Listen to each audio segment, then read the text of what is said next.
Hello everyone and welcome back to my channel. So in this video we are going to make the Gemini meteor shower. If you are not an astronomer, you might not know, but someone who is studying the space will surely know about this meteor shower. It is the biggest and the brightest meteor shower of the year. So without further ado, let's start. So there would be many meteor shower drawing videos on YouTube, but they would just show clouds and some meteors falling from the sky and the moon. But this video is going to be a bit different. We are going to use some other colors and some other themes.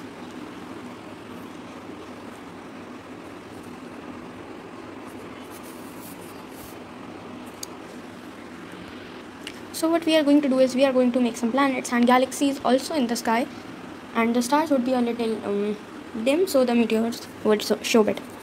So I'm using cerulean blue hue again.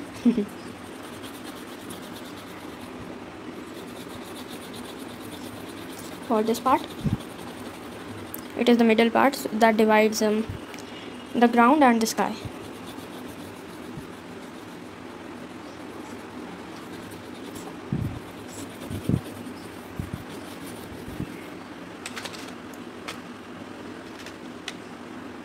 Then we have Persian blue. As it goes higher and higher, we have to make it darker and darker, because the farther it is from ground, the darker it gets. Because on the ground there are lights, but this one is in a mountainous region,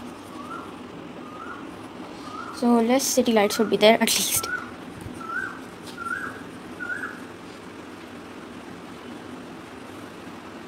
So talking about the meteor shower, it is the largest meteor shower of the year. It is very colorful.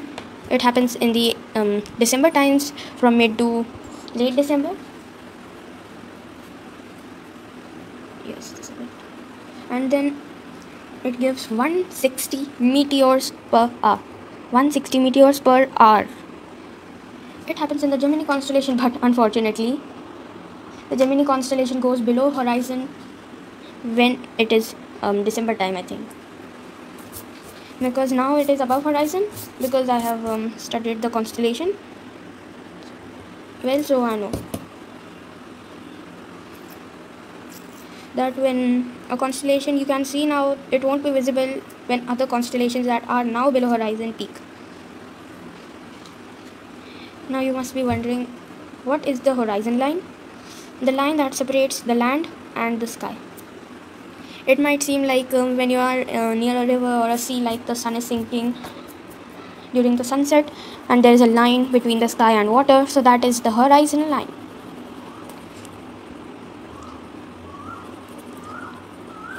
Alright, so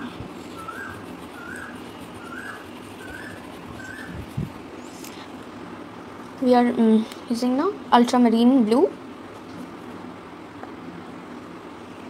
and we are using it because we have to divide the this Persian blue and black, so it doesn't look really dark.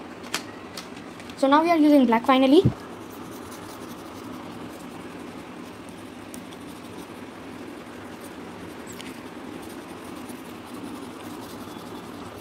Like this, with a good amount of pressure on the page, so we don't have to blend it later.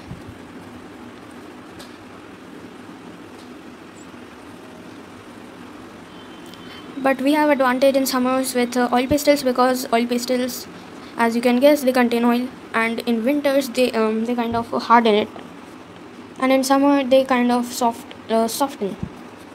So it is easy for us to blend or even burnish.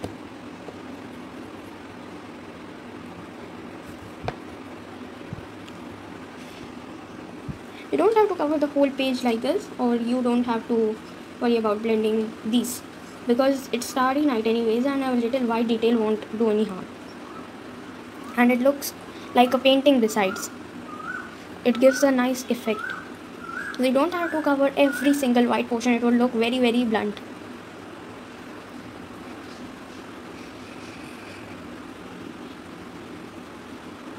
Like this. Alright, that is it. So the next color we are going to use is light blue. Wait.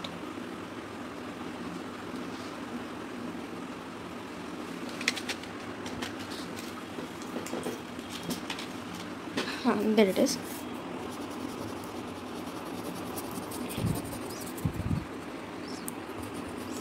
To give the lower part a creamy look, light blue is best, and then we go way above, so it just mix up all the colors.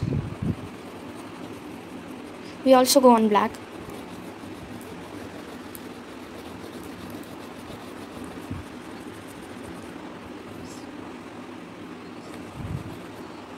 Alright, so this looks pretty good. Some here.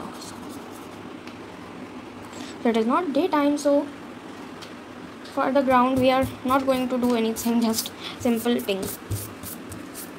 You must be thinking I would say black. No, but because it would look very, very colorless.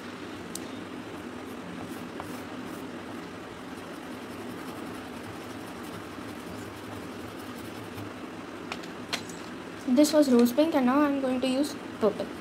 Sorry, violet, normal violet, not dark violet, normal violet. It is kind of a dark though. Now I'm going to use another version of that violet. Just this is the camel, that was domes, and let's see the difference. See, this is camel and this is domes. Same color. See, these both are violets, and they both work so different. That is the difference in brands.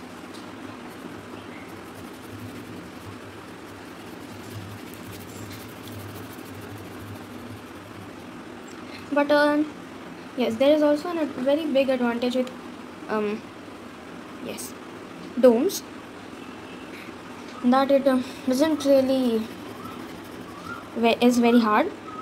Though camels is pretty hard to blend, but domes is very easy to blend, and sometimes you can even blend it with your fingers. Blending with fingers is very hard if you have ever used oil pastel student grade, that is, because professional grades have a very smooth texture, so it isn't very hard to blend them, but the student grades are very hard.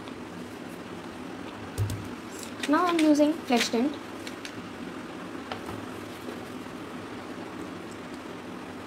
We really lighten up the surface bit, and also on the darker colors to give it a nice texture.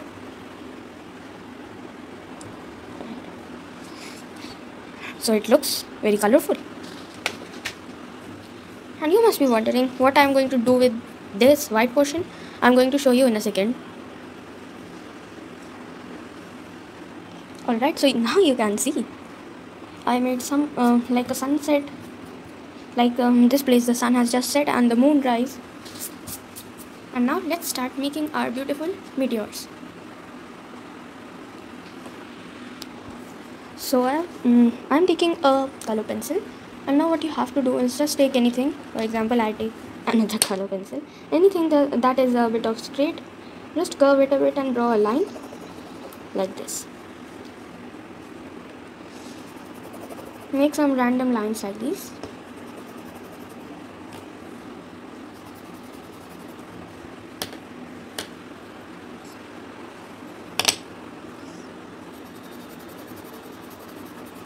So you must be wondering why I am using white, even if it is making it look like a meteor. The key is that if I use any other color, maybe it would add any other color to the background, and I don't want that. So that is why I am using white.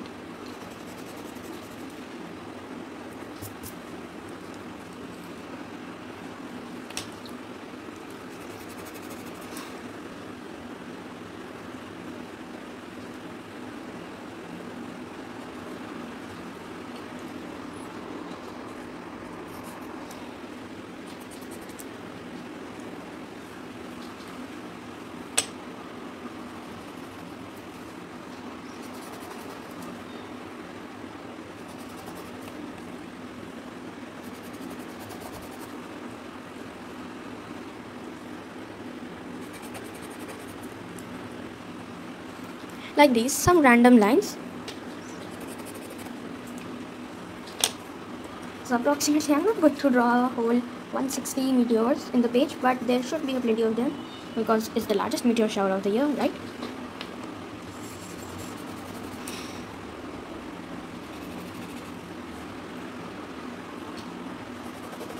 So these much would be just okay.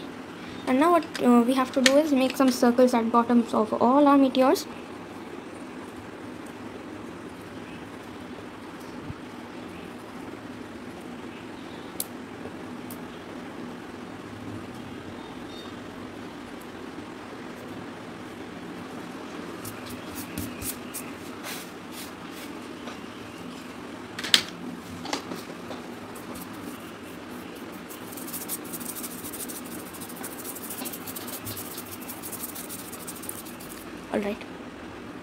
Alright, so this looks good enough, and now I'm going to take some black to mark the surface so it doesn't looks like it is also a part of the sky, because that is a mountain over here.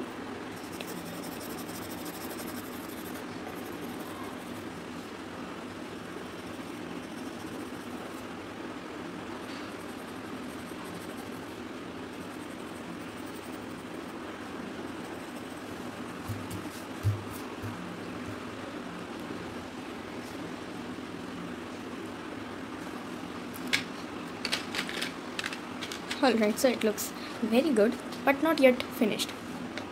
So for the final touch, what is missing? Clouds? No. Yes, really, the stars. No matter if there are how many shooting stars in the night sky, the sky is always very empty if there are no stars in the sky.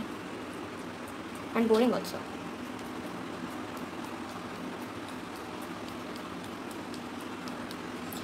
I'm using white watercolor and number 6 pencil.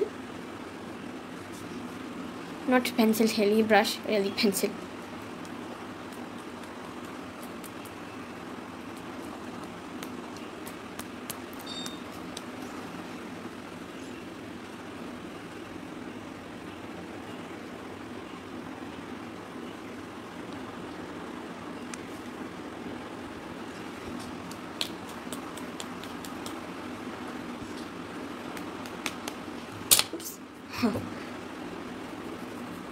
There, looking very beautiful,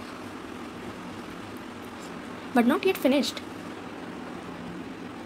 What we're going to do is make some planets also, as I said before. So we never drew Mars, so let's use Mars for this painting. And I think I should make it just below the moon. No, here. I'm going to make Mars a bit big, but not as big as the moon, or it will look like a blood moon. I'm using primary red watercolor because Mars is very red. That is why it's called the red planet, of course. And then, yes, we're going to lighten some places up to give it a bit of texture.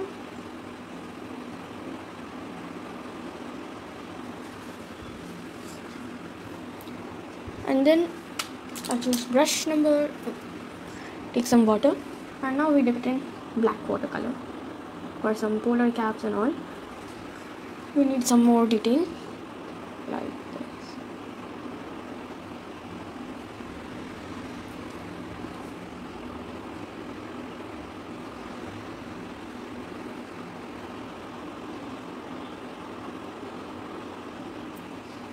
And there. Mars is almost finished, but I want to give a couple of highlights also to the moon, because it also have dark areas, not black, dark areas. So I'm going to use black watercolor also for that.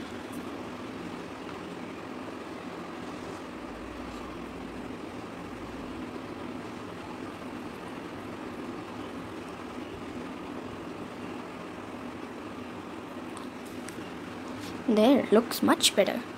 And Mars also need a bit of dark highlights. There. And now we are going to wipe the excess red out of Mars, because it is also a bit orange. So here, because it is glowing towards the sun. And now we take orange pencil color and simply give it an orangish look and scrape away the excess red out of there. And now the color we are going to take is plastic crayon, and this is yellow. I'm going to use this to scrape away and give a nice little more detail. And now we can go in with some more watercolors. and Mars. This is going to be lemon yellow. No, not lemon yellow. Some other color. There are lots of shades of yellow, so I just pick one and simply use it.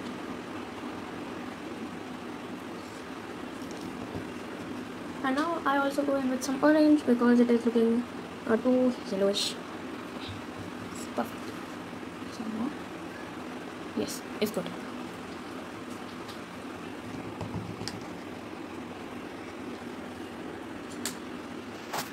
So I really hope you enjoyed this video. Oh, I forgot to take out the tape. No worries. Well, I hope you enjoyed this video. If you did, please like this video, share it with your friends and family, and please subscribe to my channel and press the notification bell so you would be notified and be the first to watch newly posted videos whenever I post them. So I hope you enjoyed. Thanks for watching. Bye.